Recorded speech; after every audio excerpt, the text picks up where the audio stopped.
MDG TV, une chaîne Wint pour la cause de Christ. Mafuta Yasika, Mafuta Yasika, Mafuta Yasika.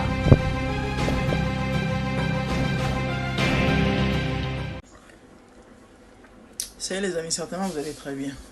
Vous en avez avant goût à mon goloba santo. Normalement, il y a une bombe à l'isolo, si mon goloba santo, mais tout le bagar, nous avons laïté. Et évêque. Tato, Nigérien, nous avons goko c'est au Congolais, maramomina, Congolais, t'es salé, mina Congo, t'es ok, Aza Nigérien, tata, Tata, Aza Nigérien. Et Abimina, moi, si y a chef à chorale, la fille que vous voyez là. Et là, on y a posté vidéo et a sextape dans le groupe et église. A posté dans le groupe et église, il y a intercession, il y a Bayembi. Et puis après, et tant que Yindi wana même avec ma camunino, Satan Moutou a envoûté qui est. A été l'eau ni a sali. Mais la vidéo m'a roté. Parce qu'il n'y a pas que la vidéo de cette fille. Il y a une vidéo de maman qui a Moukolo. Il y a Moukolo peigné à Moukolo. Dans les cinquantaines d'âge, maman peigné à Moukolo. Pour la peigné, il y a Moukolo Makoko. Na tata oyo. Ma godeke zongi. Moi, si y a chef à chorale dans sa gêne, au monde dans sa gêne. Jeune fille au monde naché. Il y a maman na tellement côté aux capture ils étaient tout nuit. Na pardon. Na moni bat bazo lobela lobelango. C'était hier ou avant-hier. Il y a 3-4 jours passés. Lobby ou avant-hier. Je crois que c'était avant-hier. Na musala na kanga téléphone.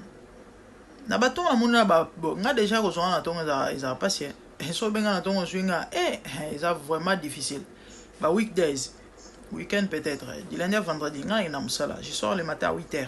De fois na avant 8h na bungisa moi na parce que mon dernier a à l'école primaire, bah, il y a déjà secondaire. Et en tout cas, on a bien ils ont passé. Et c'est vraiment impossible. Bah, après, Moussa là, bah, appelle na baton ba dérangement, puis n'a qui pas été. Na comme Moussa pour na quand téléphone. Na pose na fongoli phone. Oh. Appelle bouiller mon message, oh maman s'il te plaît. Et tiens la vidéo de cet évêque. Je suis au boulot. Non seulement ça, je suis la distributrice de mes taxes. Si on a une salle vidéo, ok? Qui est un commentaire. On a une vidéo, on a un comment. Nazanango. Tinda numéro. Msusu s'abonner. Na routine de la yo. Bazala wana. Na éviter pourquoi nous voyons déranger na routine de la bino. C'est pas propre. Surtout mes balles bazan habitude. On a quand mon rabino makasi. Quand mon rabino makasi. Moi mon bal au tala bona cravate. My God. Et là moi j'aime ba fumer des chanvres ming ba zalaka te ba toto kantare. Ce sont en plus les ba to ba cravate na ba costume. Oh tala mon tout responsable. Mon papa. Moi si boye banité aye bioté. Olandanga na réseaux sociaux. Du coup aucune obeta li solo évêque. Il y a mutakalisation, il y a nidité ce qui n'est. Vous comme inbox envoie la vidéo. Est-ce que tu réfléchis ou encore aux anormal? Na lobby, toi tu es une femme, n'est-ce pas? Et du coup, on vend du bon téléphone à moi sinayo, rien par curiosité et aussi bien to côté. Moi sinayo atindaki vidéo ya motakala et pas moi mobile mobile oza sir au vend de kimia. Avant ta muso tu na ezana ne bana ndenge so lumbiye tope kalibale kufi. Lionel passe auto bomela moi moi sumo libale bolandi en ana bosene ko lobela yango fi moi lula ki kaninga seli exploit na ewana et il fallait libana bango sale dans quelques mois azu a posté na statut alobi mon amour passion en mboka football mobala siliki histoire vrai bato bele ba moni on va poster libale kufi mobile na lobela ngo je crois peut-être des mois après demain na yana ba capture wana na tiela bino boka mamni mobile wana lobaki surtout les hommes bato azou asiko yo ba blague wana na mwasi no lingango te et tu viens na mwasi ya mutu mususu to pe na mwasi ya mutu o sengi vidéo ya bolumbo bosa la bloc wana te entre amis ça peut se comprendre, ok? et bozana ba master mibali bosenga na kuna ou soit bokena ba commentaire yana ba distribuer bon bosenga ngabo bosenga ba vidéo na te bosenga ngamo te. Même il y a des intimes à moi oyo to be bato to sola bien to beta akati neti vidéo ya ndundu so na biso no vidéo ya ndundu na kambiki bato bondi mater même bato to sala na ba mbele to beta akati na che ba mudi Yesu vidéo ndundu les artistes trop spécial à sandundu bon mon ngote boni boy en fait c'est ça tata oyo aza évêque a vu vidéo na ya sextape a posté mon groupe et église s'il vous plaît après tant on y alerté batou oh non ils a diable mutu a mvutaki boyebi satana sora lobi a porté batou plainte a gagné ba procès belé vous savez na moni bat ko sala ba analyse bon mon nzamba zo exposer bino yana on nzamba te mto exposer ba et Dieu n'a jamais été pour les scandales. Nzamba zala contre le scandale, puis bato ba créer un scandale. Vous savez pourquoi? Parce que scandale est bomara âme. Bato ba ascenseur là que ça va tourner là. Pasteur, machin. Nzamba ebike. Mutakala ya évêque. Neti ndenge ya ebwe. Ya mena yo scandaliser ba foi bato. Combien de bavani na banda ulikola ba biloko passer nani ba na mwasi ya mutu alembi afai na ndako boyebi combien zo pene nzambe na motema boyebi te Yesu akufa po abikisa ba âme et eloko nyonso oyo objectif but eza po elongola mutu na présence ya Nzambe. Dieu n'a jamais été pour. C'est vrai Nzambe ana ba ndenge bela exposaka ba faux mais babilo mingi neti ba boy eza na otenza muto exposé eza ba recommandation parce que bango bazwa mission ya kobungisa Yesu azwa mission ya ko le contrat ya kobungisa hein ya ko récupérer ya ko batela asali prière asuka na ba disciple na je crois Jean 14 alobi na Nzambe a présenté ba disciple alobi père bango nyonso pesenga bango ata moko abungi te à part moi na libebi. Judas était destiné à bunga azalaki moi na libebi. Allez-y comprendre. Donc prière à moko za makila Yesu même bo mengo ko kongo ko somba amate. Et tout ce qui est scandale o esala ke ba âme et bunga bat ba se perdre ba lemba na kondima ezala Nzambe te. Eza Nzambe te bato oyo bozomona ba faux o ba osaba scandale ba osaba mama zokamwisa bato zo elekela même osala Nzambe comment au niveau mais eloko eza baebi eloko bazosala basala en consciemment eza ba recommandation hein il faut ba ame bunga parce que Yesu atikela ba disciple mission ya ko comme ça ba nation ba disciple et du coup le diable tant on gagné comme disciple nae il faut rebungi ça ba ama bato ba biki faut posons ça on a mokili ba on ba ndimele c'était pour ça en sorte que ba ndimela été c'est ça l'objectif ya on besoin on a ba blo besoin on a ba scandale au prophète moi salibo pasteur moi zongi subo ya matisa kitisi ba on a ba faux ya on bon ngata on na ya ndeko dénoncer bango bandoki wana ouais il y a des choses là il y a ba sena Nzambe belé aza ya Nzambe hein attention à la faiblesse, mon Dieu ne l'expose pas. Il y a pas de misusu pas un peu faux. Nous avons peut-être qu'on révélé Moutou. Et la révélation mingi est à la radio révèle au mature. Ana ba ndenge mo osala ko longwa na église wana et puis mais que Babylone on était ba boye lukuta na ye parce que ça la vidéo la fité et ça la vidéo belé do c'est clair que à sala on a bandimi. Et puis dans lobby tata ouais.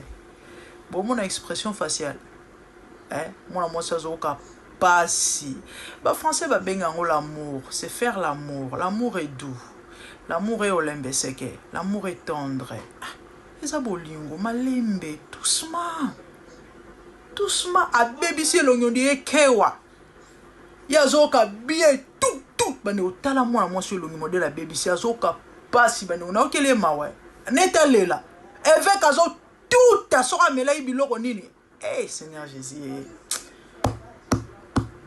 faut mon vidéo ndo kitato yo que Dieu nous aide.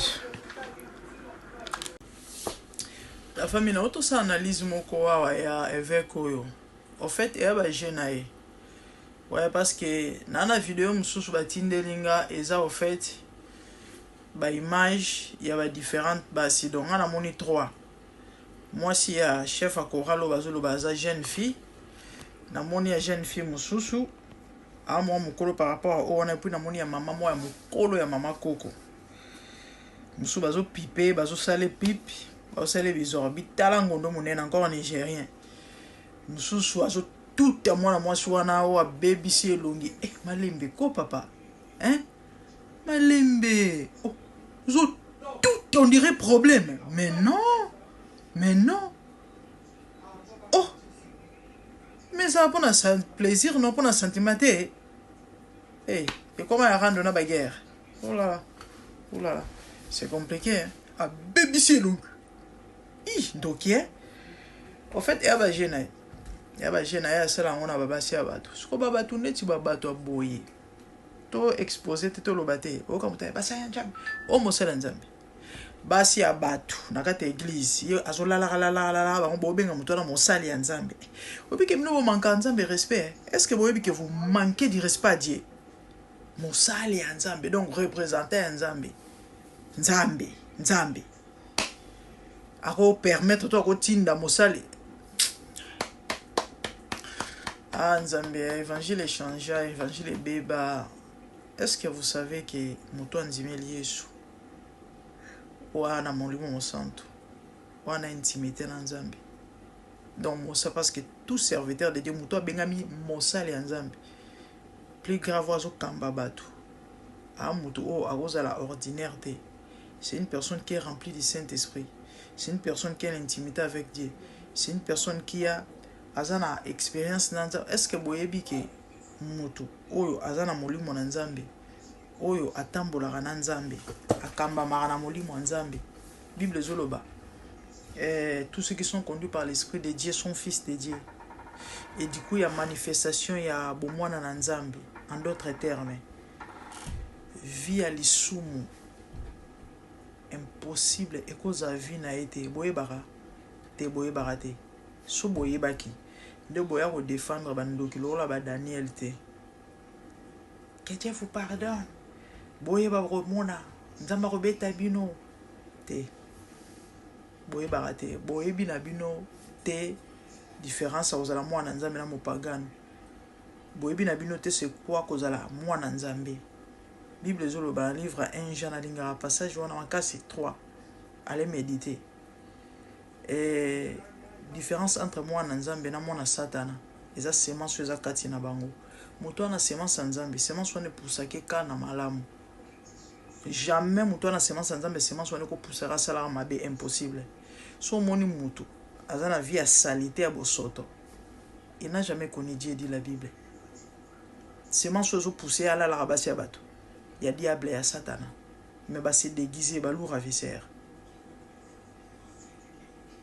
nzamba sunga bana nzambe bo développer intimité na nzambe ndimela Yesu lukaye dans la Bible pour comprendre le mystère parce qu'il y a de ces choses là ça ne s'explique pas tu dois l'expérimenter ya on bomoni bato babokoko bato misusu oyo bandimela christianisme te ba c'est normal ba lo babilo ba lobaka parce que il y a de ces choses oyo moi ko expliquer moi ezala raté. Tu peux pas démontrer Bonzambé. On le vit. On le vit. Donc, que Dieu nous aide. Ça là, on n'a pas si, mais bon. Nzamba sunga kaba oyaye. Tala, mutona sema sanzambe. A vivre vie à l'issumute. A bikarabiko bote. So sali. Moulou monsanto oza la triste. Mote me obeba yo. Aïe. Mal à l'aise. N'a pas ça témoignage dans une fois. J'ai animé Yesu, j'avais 16 ans.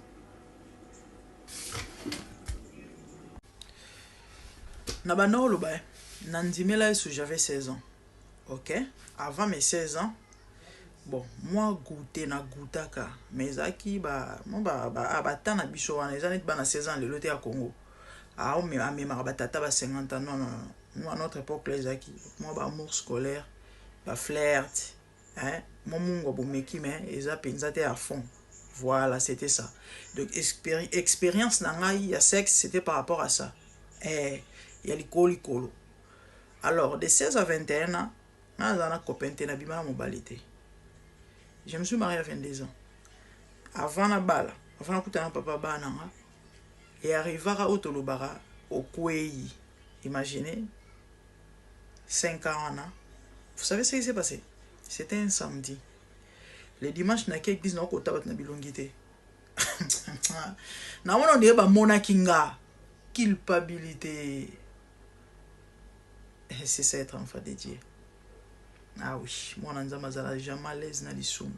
Mais où y a les locaux comme moi, prophète, pasteur, soit kubu la kopo, mais bon mituna, on est où là? Bon, on sort bandiko tumba et yamabe basi yabatu. Et vous appelez une telle personne, moi n'anzambe. Mino boy binzambe, mino bo sarana n'anzambe. La vie de Dieu, la vie chrétienne, vie à sanctification, y a bon nzambe.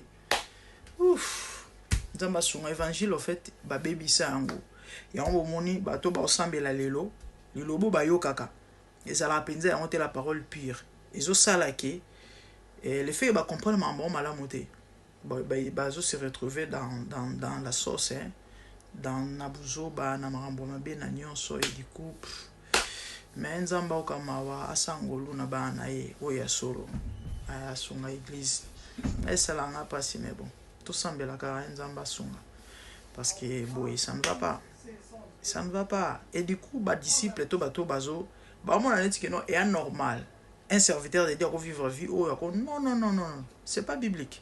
Si vous lisez la Bible et vous le comprenez avec le Saint-Esprit, vous allez comprendre que tous ces gens-là, bateaux, aventuriers, des énergumènes, des faux, des voyous, des bandits spirituels, Satan a tindi pour ba osamu sala ya boma ba âme.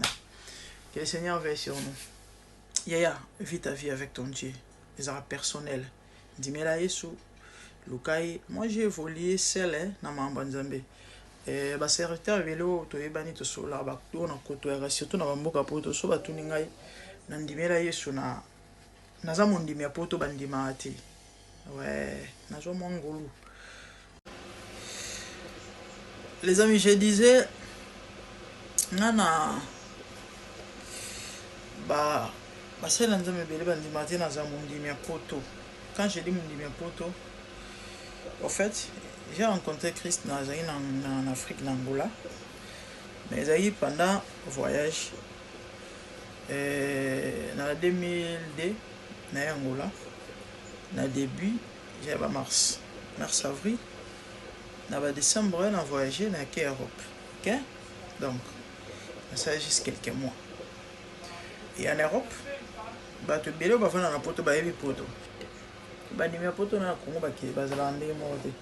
Bon, pour moi on peut à Calais, ya lelo te. O ba déformer évangile, ba passer ba ndoke ba ngango ba simi ba kisi. Ba ye na message à prospérité au bon okende poto et sanctification te, vie ya mélange au nom ya grâce ya ngote. Tant que nous avons Nzambe, si nous avons 20-30 ans passé mon kalawana, pour être sens la chrétienté, la vie chrétienne. Et nous avons dit Yesu, une église, fermerie, un fermissement, un enseignement, et la kisaïk pour Marobika, vie qui m'occupe. Parce que la chrétienté, c'est la vie de Jésus-Christ. Ok? Il faut pas l'action. Ouais, il faut pas l'action. Et en fait c'est ça. Pour ça, ben matin. Seul, j'ai prié, j'ai médité la Bible, j'ai jeûné seul, comme ça, par le Saint-Esprit. Alors j'ai développé une intimité ma casse. Na la dimension nous sommes nommé manga sur nos PC nos témoignages à ouf. Mais malheureusement, dans un guide spiritualité, dans une connaissance militaire, dans une maturité. Et il y a de ces dimensions-là soki nazalaki ndenge naza lelo nayebi te so nanga nakoma nani to nanga nazala nani. Bref, c'est ça.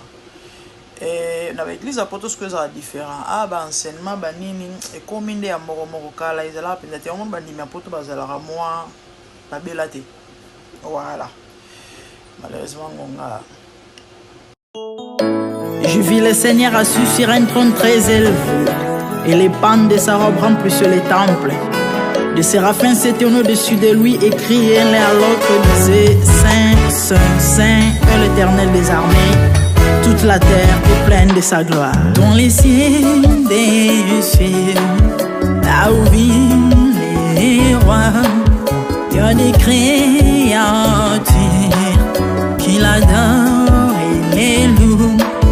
Dans les lieux célestes, là où règne mon roi, il y a des anges qui chantent jour et nuit en sa gloire.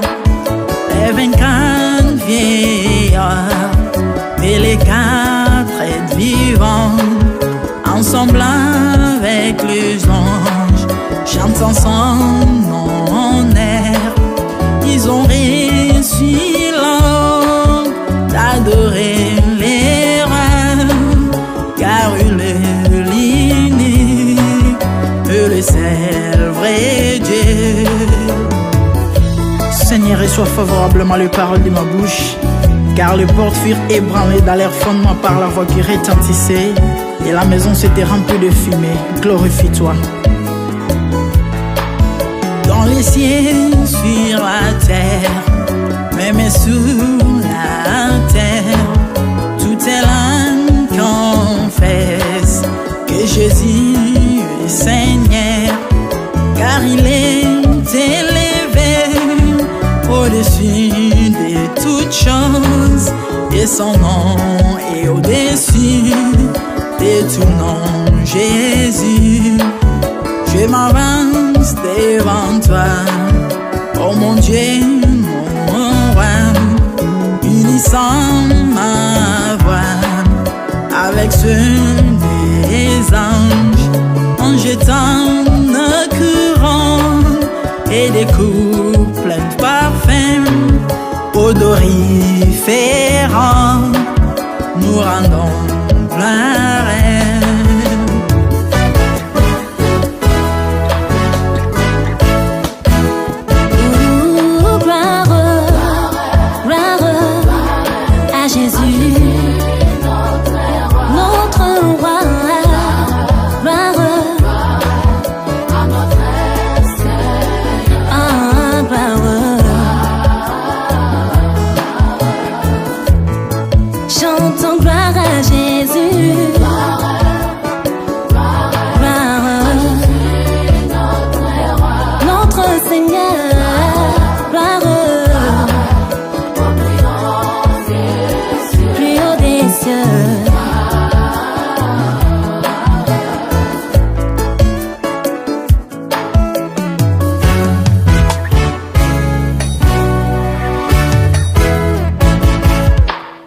Il est beau d'annoncer les matins ta bonté.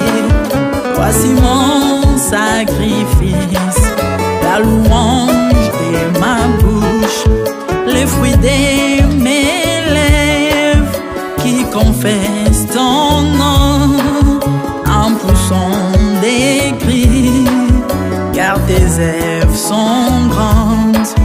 Bienvenue jour dans ta face, que mille ailleurs, car tu es mon soleil, mon bouclier, ma tour forte. Tu me donnes la force du bif, tu m'arroses d'une huile fraîche. On est se plaît à contempler mes ennemis grâce à toi.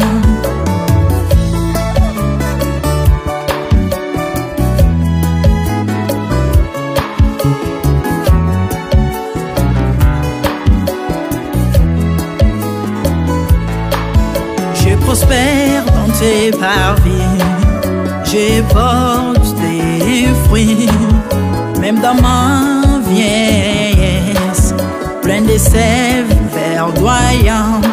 Comme le palmier, les justes croissent et s'élèvent comme les cèdres du Liban planté dans les jardins de Dieu. Dieu des vengeances s'élève pour venger mes ennemis. Il mettra la fin à la malice de leurs œuvres, car il est le Tout-Puissant, l'Éternel des armées, El Shaddai Adonai, El Elyon Sabaoth.